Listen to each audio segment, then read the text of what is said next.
Logarithm matric बताएंगे कि log कैसे निकाला जाता है।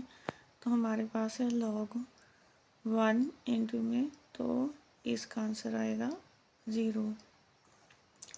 उसके बाद log इंटू 10, इसके साथ एक 0 है तो ये इसका आंसर 1 नहीं आएगा। उसके बाद है log 100, तो इसके साथ 2 0 है तो इसका आंसर 2 आएगा, लॉगरिथम 2 आएगा। उसके बाद log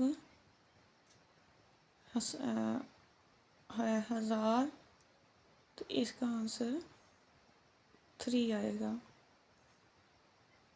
3 0 है तो 3 आएगा। उसके बाद है log